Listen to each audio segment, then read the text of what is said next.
Welcome back. We are here to talk about Batman Arkham Knight, which is a game I am personally looking forward to. We're joined by Dax Ginn from Rocksteady Studios. Thanks for joining us, man. Thank you very much. My pleasure. Great to be here. So you guys had this really awesome trailer, gameplay. I mean, it was gameplay that you showed at our press conference last night. I think we have that queued up somewhere. If we can get that up on the screen, I'd love to talk a bit about it. Awesome. I know that you've got a lot to share with us. Oh, here we go. So we got Batman here. He's getting suited up. Give us a rundown. What's new? What's new in Batman Arkham Knight since the last time we saw it and we were talking about it? Well, let's start with Gotham City itself, because with the power of the PlayStation 4, we can create this immense game world. So we didn't want just to make it big, and it's 5 times bigger than Arkham City was. We wanted to make it tall. So coming out here of Bruce Wayne's personal office at the top of Wayne Tower, and just diving off, and you just get that drop that goes on and on and on. And that's really what we wanted to bring to next gen with Arkham Knight, was that sense of being in Gotham City for real, the authenticity, the atmosphere. It just looks beautiful, right? Also, the commercial reality of it, the neon lights, make it feel like a city that's actually alive. Cool. Oh yeah, we have it in these monitors too, so we can actually, I don't know, if we want to, you guys look here, we'll look here. All right. And then bringing in the Batmobile at any time. You know, we wanted to make sure that the Batmobile felt like an extension of Batman's abilities, that augments Batman's abilities, but is only ever like a second away, a button press away. If you want to be driving, one button press and it's there and you seamlessly transition into it. If you want to get out of it, you just eject out at any time. So that kind of interplay between man and machine was really the heart and soul of the entire design of the game.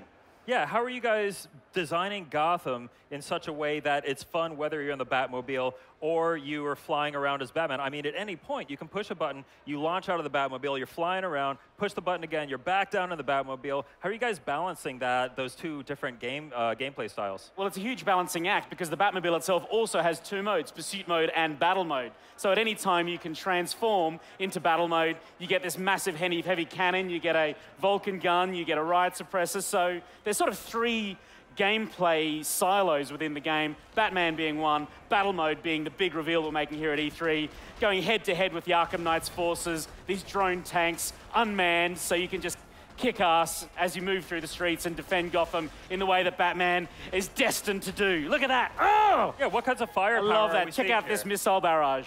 Targeting 3 guys, take them out with 1 hit. I could watch it all day. I love that sequence.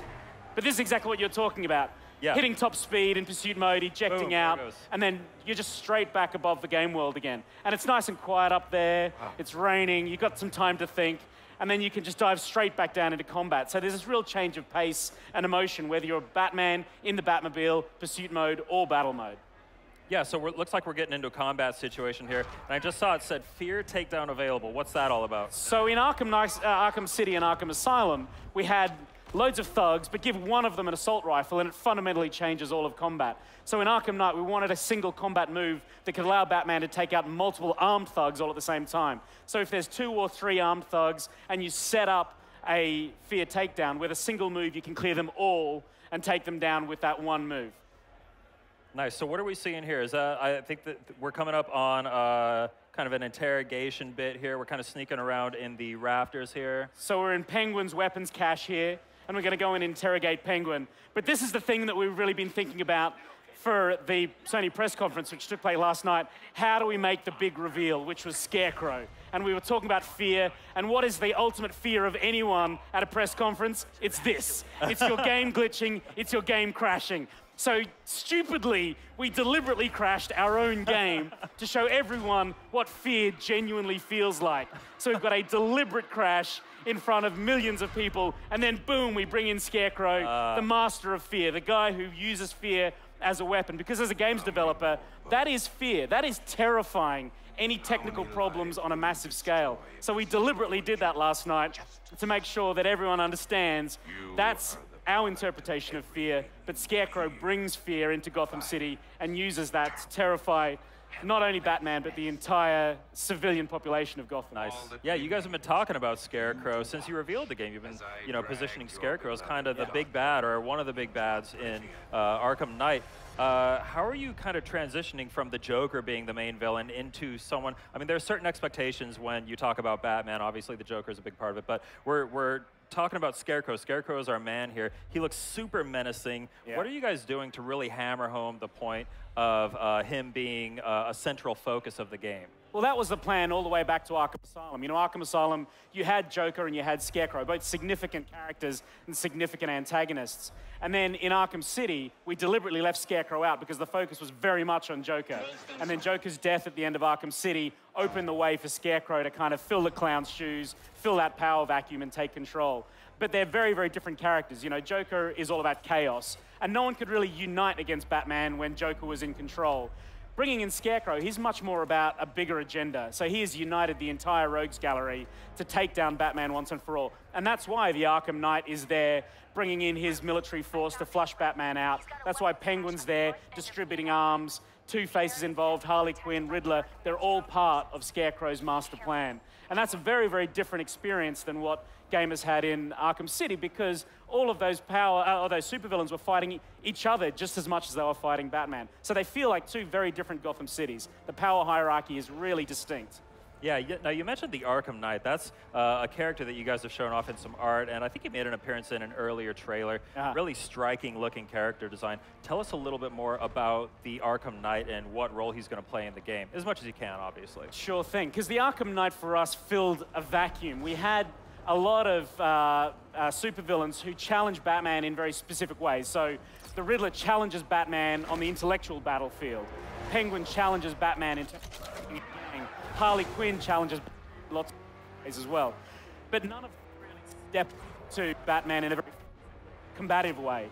And so we designed the Arkham Knight to be this combat specialist. So when Batman goes head-to-head in combat, he's really evenly matched. But on top of that, he's the commander of this immense, vast, varied military force. And that's why Batman needs battle mode. That's why the Batmobile transforms battle mode, because the Arkham Knight's forces occupying Gotham.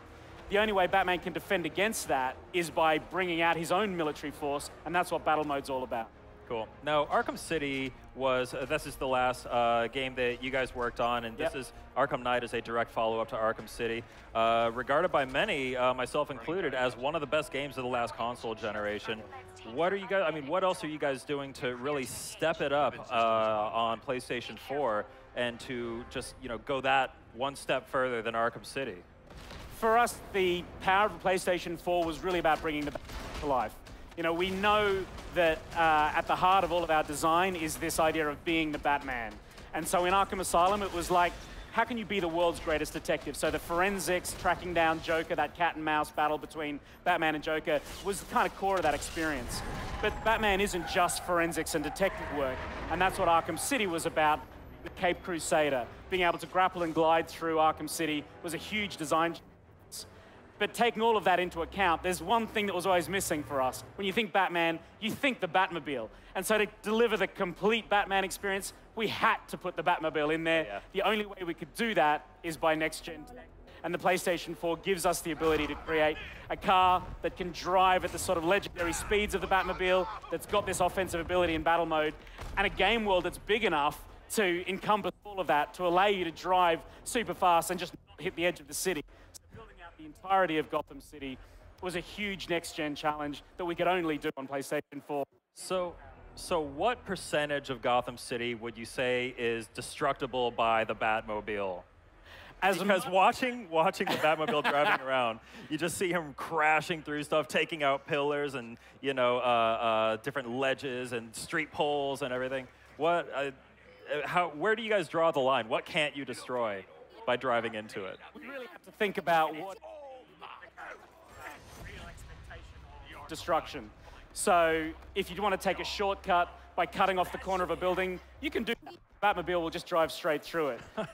If there's any street furniture, whether phone boxes or park benches, you can just cut straight through them. But there are limitations. You can't drive straight through a building because that wouldn't kind of line up with people's expectation of reality. But definitely the city, I couldn't put a percentage on it, but you can see the kind of epic level you achieve in this game. Nice. Now, one thing that really struck me about the gameplay we saw last night is a kind of a seamless transition from kind of what looked like a cinematic sequence straight into gameplay. Talk a little bit about how you guys are making that happen.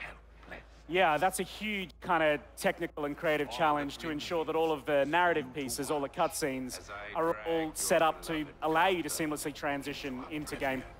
How we do it, we just work really hard to make sure that those transitions are seamless, but it's a completely different way of approaching game development on next gen.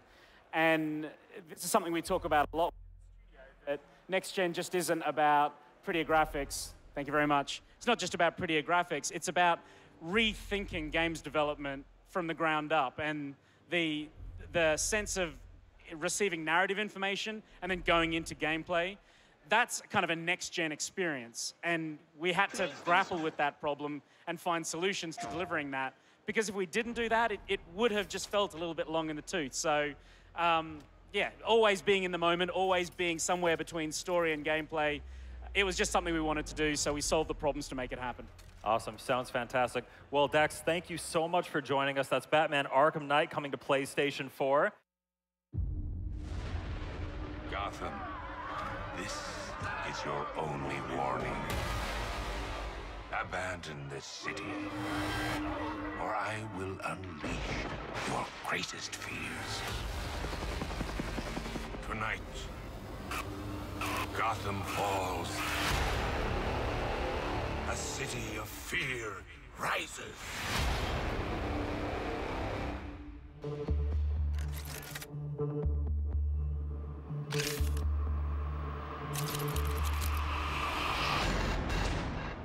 City's overrun.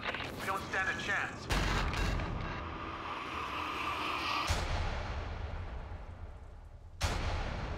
What are you doing?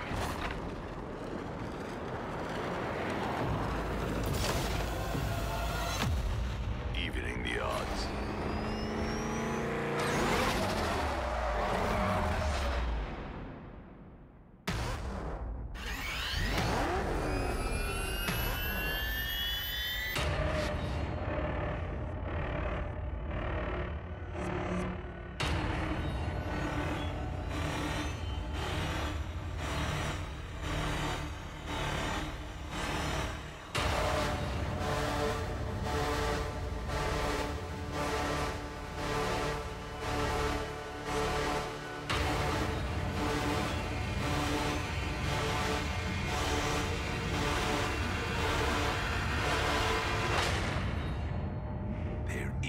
No savior.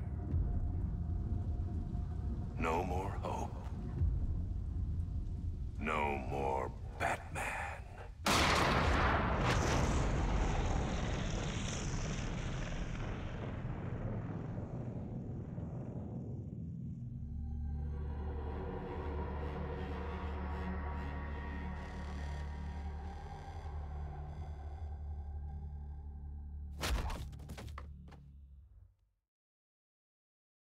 PlayStation